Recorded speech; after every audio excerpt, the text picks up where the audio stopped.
Welcome to bird media. నేను మీ Pawan Krishnamurthy. YCP నేతలందరూ కూడా ప్రస్తుతం షిరిడి సాయిబాబా భక్తులైపోయారు.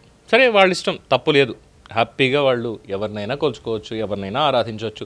స్వాతంత్రం ఉంది కదా మనకి, రాజ్యాంగం ఇచ్చినటువంటి హక్కు, దాని ప్రకారం ఏదన్నా చేసుకోవచ్చు. కానీ ఆల్ ద సడన్ రాజకీయం అనేటువంటి పాయింట్లోకి వచ్చేసి చేస్తున్నారు చూసారా, అదే చాలా విచిత్రంగా ఉంది. ఎందుకు ఏంటని చూస్తే, మొన్న ఆల్రెడీ మనం మాట్లాడుకున్నాం ఎలా టార్గెట్ చేశారు ఆనంద్ రామనారాయణ రెడ్డి గారిని, ఆయన చేసినటువంటి వ్యాఖ్యలు అవన్నీ కూడా చూసాం మనం. ముఖ్యంగా తిరుమల తిరుపతి దేవస్థానానికి సంబంధించినటువంటి శ్రీవాణి నిధులతోటి, శ్రీవాణి ట్రస్ట్ నిబంధనలకి అనుగుణంగా ఆంధ్రప్రదేశ్లోనూ లేదు భారతదేశం మొత్తంలోనూ కూడా ఈ ఆలయాలు నిర్మించడం, 5,000 ఆలయాలు నిర్మించాలి అన్నారు. ముఖ్యంగా ముందు ఆంధ్రప్రదేశ్ని టార్గెట్ చేసుకున్నారు. మారుమూలల్లో కూడా ధర్మ పరిరక్షణ, ధర్మ ప్రచారం చేయాలి అనేటువంటి ఒక సదుద్దేశంతో. అది తిరుమల తిరుపతి దేవస్థానాల రాజ్యాంగంలో ఆల్రెడీ ఉంది, ఇప్పటిది కాదు. రిఫరెన్స్ కావాలంటే వైసీపీ నేతలు వెళ్ళి సర్వసంభవం అనేటువంటి పుస్తకం కానీ, లేదంటే అసలు ఏం జరిగిందంటే అనే పుస్తకం కానీ, స్వర్గీయ శ్రీ పివిఆర్కే ప్రసాద్ గారు, ex IAS officer and Tirumala Tirupati దేవస్థానాల ట్రస్ట్ బోర్డు దేవస్థానం ఈవోగా పనిచేసినటువంటి వ్యక్తి, ఆయన రాసిన దాంట్లో చాలా స్పష్టంగా ఉంది. ఎన్టీ రామారావు గారి హయాంలో ఆయన మీద వచ్చినటువంటి కంప్లైంట్, దానికి ఏముంది అనేది. అది తర్వాత చెన్నారెడ్డి గారి హయాంలో కూడా అనుకుంటా, ఇఫ్ ఐఎమ్ నాట్ రాంగ్, అక్కడ కూడా వచ్చింది. ఇందిరాగాంధీ గారి పర్యటనకు సంబంధించి కూడా అందులో వివరం ఉంటుంది ఈ పర్టికులర్ అంశం మీద. ఈ ధర్మ ప్రచార పరిషత్ అనేటువంటిది కూడా తిరుమల తిరుపతి దేవస్థానాల్లో అంతర్భాగమే. సో దానికి సంబంధించి ఈ శ్రీవాణి ట్రస్ట్ ఇప్పుడు ఏదైతే ఉందో దానికి వచ్చేటువంటి నిధులు, శ్రీవాణి టికెట్లు కొంటాం కదా, 500 టికెట్, 10,000 ఏమో ట్రస్ట్కి విరాళం కింద, ఈ నిధులతోటి ఆలయాలను నిర్మించాలి అనేటువంటి ఒక సత్సంకల్పం.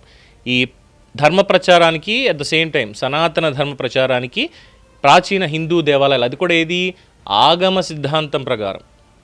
మనకు ఆగమాలు ఉన్నాయి కదా, శైవాగమం, శాక్తాగమం, తర్వాత వైష్ణవాగమం, వైఖానసాగమం, ఇవన్నీ ఉన్నాయిగా. ఆగమ సూత్రాల ప్రకారం ఆలయ నిర్మాణాలు మనకు జరుగుతాయి. మనకు పురాణ ఇతిహాసాలు కావచ్చు, వేదాలు కావచ్చు, దీనికి సంబంధించి. షిరిడి సాయి ఎప్పటి నుంచి వచ్చారు మనకి? సరే, ఆయన్ని ఒక అవధూతగానో లేదంటే ఒక గురువుగానో ఎంతోమంది పూజిస్తున్నారు. షిరిడి సాయి సంస్థాన్ అనేటువంటిది అక్కడ మహారాష్ట్రలో షిరిడీలో ఏర్పాటు చేయబడింది. దాని అండర్లోనే భారతదేశ వ్యాప్తంగా కూడా అనేక చోట్ల షిరిడి సాయి ఆలయాలు నిర్మాణం జరిగాయి.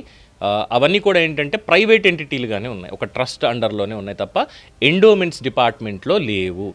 సో దాంతో శ్రీవాణి నిధులతో కేవలం మనకున్నటువంటిది ఈ దశావతార వర్ణాలు కావచ్చు, శివాలయాలు కావచ్చు, అమ్మవారి ఆలయాలు కావచ్చు, వీటికి సంబంధించింది నిర్మాణం చేస్తామని చెప్పి ఆనంద్ రామనారాయణ రెడ్డి గారు దీనికి సంబంధించి చెప్పారు. At the same time sir, మరి షిరిడి సాయి ఆలయాలు నమ్ముకున్న వాళ్ళు హిందువులు కూడా ఉన్నారు కదా, ముఖ్యంగా వాళ్ళు కూడా ఉన్నారంటే, బాబు ఇది చట్టం దీంట్లో ఇలా ఉంది, శ్రీవాణి ట్రస్ట్ నిబంధనలు ఇలా ఉన్నాయి, దానికి తగ్గట్టుగానే జరుపుతాం అని చెప్పి దాన్ని కూడా వక్రీకరించి సాయి భక్తులు అనేటువంటిది ఒక పాయింట్ తీసుకొచ్చి ఇమ్మీడియట్గా మొదలుపెట్టేశారు రచ్చ.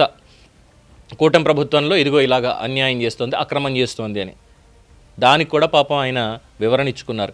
నేను స్వతహాగా వ్యక్తిగతంగా నేను ఉదయమే లేచి నేను సాయిబాబా గారికి నేను నమస్కరించుకొని పూజా పునస్కారం చేసుకొని నేను వస్తాను, నేను ఆయనకి భక్తుణ్ణి. కానీ నేను దేవాదాయ ధర్మాదాయ శాఖ మంత్రిగా ఏదైతే రూల్స్ ఉన్నాయో దాని ప్రకారమే వెళ్తాను తప్ప నేను వేరే రకంగా వెళ్ళను. ఇట్ డజంట్ మీన్ దట్ నేను సాయిబాబాని తక్కువ చేస్తున్నాను అనేటువంటిది కాదు అని చాలా స్పష్టంగా చెప్పారు. అయినప్పటికీ కూడా ఇంకేముంది, అదిగో మంత్రి గారు మళ్ళీ వచ్చేసారు, ఇంకోటి వచ్చేసారు అని చెప్పి సోషల్ మీడియాలో ఇదంతా కూడా చేసుకుంటూ వచ్చారు. అయితే వీళ్ళకి తెలియంది, వీళ్ళు ఇప్పుడు చేస్తున్నారు ప్రాపగండా ఏంటంటే, మేము షిరిడి సాయి భక్తులం, మాకు అన్యాయం చేస్తారా, మాకు ఆలయం నిర్మించరా, ఇక్కడ శ్రీవాణి నిధులంటే కేవలం దీనికి మాత్రమేనా అని చెప్పని. ఇక్కడ వీళ్ళు మర్చిపోయినటువంటిది, ఆ శ్రీవాణి ట్రస్ట్ అనేటువంటిది అసలు తీసుకొచ్చింది ఎవరు, దాని బైలాస్ ప్రిపేర్ చేసింది ఎవరు, గుర్తుందా? కనీసం గుర్తులేదు. ఎందుకంటే శ్రీవాణి ట్రస్ట్లో ఎటువంటి నిబంధనలు ఇప్పటికీ మార్పులు చేర్పులు కూడా చేయలేదు. బికాజ్ జగన్మోహన్ రెడ్డి గారు ముఖ్యమంత్రిగా ఉండగా, వైవి సుబ్బారెడ్డి గారు తిరుమల తిరుపతి దేవస్థానాల ట్రస్ట్ బోర్డు చైర్మన్గా ఉండగా ఈ శ్రీవాణి ట్రస్ట్ని ప్రారంభించడం జరిగింది అనేటువంటిది. అలాగే జగన్మోహన్ రెడ్డి అధికారంలో ఉండగా వారు కూడా అటు కాశ్మీర్లో కావచ్చు, ఇంకో చోట కావచ్చు, ఈ తిరుమల తిరుపతి దేవస్థానం నుంచి ఇచ్చినటువంటి నిధులతో వెంకటేశ్వర స్వామి ఆలయాలు నిర్మాణం ఇవన్నీ చేశారు. ఈవెన్ వైజాగ్లో కూడా. కానీ ఏ ఒక్క షిరిడి సాయి ఆలయానికి కూడా నిధులు దాని నుంచి ఇవ్వలేదు. బికాజ్ సేమ్ నిబంధనలు అవే పాటించారు. ఆ చట్టాన్ని, ఆ బైలాస్ని వాళ్లే రూపొందించారు. కాబట్టి అక్కడి నుంచి ఒక్క రూపాయి కూడా షిరిడి సాయి ఆలయాల నిర్మాణానికి ఆంధ్రప్రదేశ్లో కానీ, తెలంగాణలో కానీ, లేదా ఇంకో చోట కానీ పైసా కూడా దాని నుంచి ఇవ్వడానికి లేదన్నది రూల్ వాళ్లే పెట్టుకున్నారు. ఆగమం ప్రకారం మాత్రమే జరగాలి అని చెప్పని. ఇప్పుడు వచ్చి ఇంకేముంది, కూటమి ప్రభుత్వం ఇలా చేసింది, ఆనంద్ రామనారాయణ రెడ్డి ఇలా మాట్లాడేశాడు ఇది అని చెప్పని ఎందుకు వచ్చింది? ఆయన్ని ఒక గురువుగా నమ్ముతున్నారు భక్తజనం. ఫైన్, ఎవరి విశ్వాసాలు వాళ్ళవి. నమ్మారా, నమ్మండి. దాని మీద వివాదాలు ఇవన్నీ కూడా నడుస్తున్నాయి ఒక పక్కన. దాంట్లో కూడా మనం వినిపించాం షిరిడి సాయి ఆయన ఎవరు, అక్కడ ఉన్నటువంటి పరిస్థితి ఏంటి, ఆ హిస్టరీ ఏంటి, ఎవరు ఎలా చేశారు అన్నదానికి ఆయన చెప్పారుగా. నేను కొత్తగా నేనేం చెప్పక్కర్లేదు. అది నేనేం మాట్లాడాల్సినటువంటి పని కూడా కాదు, జనబాహుళ్యంలో ఉన్నటువంటిదే. పైపెచ్చు ఇంకొక ఆశ్రమం పెట్టుకొని ఒక ఆయన చేసేటువంటి ప్రాపగాండే అవన్నీ నడుస్తున్నాయి. ఈ నేపథ్యంలో వీళ్ళు కూడా ఉన్నారు కదా, ఎలాగైనా తీసుకొచ్చేసేయాలి ఇది అని చెప్పని ఇప్పుడు ఆనంద్ రామనారాయణ రెడ్డి గారి మీద పడ్డారు వీళ్ళంతా. సడన్గా భక్తి పుట్టుకొచ్చేసింది. రామతీర్థంలో రాముల వారి తల నరికినప్పుడు భక్తి గుర్తుకు రాలేదు. సింహాచలం దేవస్థానాన్ని భ్రష్టు పట్టించడానికి చేసినప్పుడు గుర్తు రాలేదు. విజయవాడ కనకదుర్గమ్మ వెండి సింహాలు పోయినప్పుడు లేదు. అంతర్వేది రథాన్ని తగలబెట్టినప్పుడు, బిట్రగుంట కళ్యాణ వెంకటేశ్వర స్వామి రథాన్ని తగలబెట్టినప్పుడు అప్పుడూ లేదు భక్తి. ఆల్ ద సడన్ ఇప్పుడు వచ్చేసింది. అంటే కొన్ని మాటలు ఇప్పుడు మళ్ళీ తీసుకురాదలుచుకోలేదు, మాట్లాడినటువంటి మాటలు ఇప్పుడు సడన్గా షిరిడి సాయి భక్తులైపోయారు. పవన్ కళ్యాణ్ని ఎలాగైనా విడదీయాలి అని చెప్పి కాపు సామాజికోద్ధారకులైపోయారు. ఇప్పుడేమో షిరిడి సాయి భక్తులైపోయారు. రేపు ఇంకేం టర్న్ అవుతారో తెలియనటువంటి పరిస్థితి. ఇలా ఉన్నాయి వీళ్ళ అపరిచితుడి వ్యవహారాలు. అంతే కదండి, స్ప్లిట్ పర్సనాలిటీలు అనుకోవాలి ఇలాంటి కార్యక్రమాలు చేసేటువంటి వాళ్ళని. అంతకుమించి ఏం లేదు. ప్రజలు చూసి నవ్వుతున్నారు అన్నటువంటిది కూడా లేకుండా నవ్వితే నవ్వేర్లే, రేపన్న రోజున రాజకీయంలో వెళ్ళిన తర్వాత మనం ఏం చేస్తాం, మళ్ళీ ఓసారి జెండా ఎత్తుతాం, చెయ్యి ఊపుతాం, ఇంకేముంది మీకు అది ఇస్తాం ఇది ఇస్తాం, కూటమి అలా చేసింది ఇలా చేసింది, అంతా ఇచ్చింది మనమే ఇదే అని చెప్పి మళ్ళీ మాట్లాడతారు.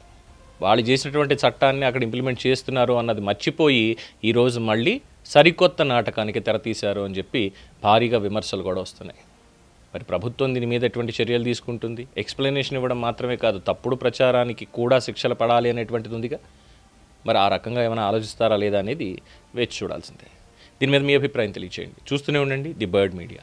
ఈ వీడియో మీకు నచ్చినట్లయితే లైక్ చేయండి, షేర్ చేయండి, సబ్స్క్రైబ్ చేయండి. మరిన్ని అప్డేట్ల కోసం మా వాట్సాప్ ఛానల్ను ఫాలో చేయండి.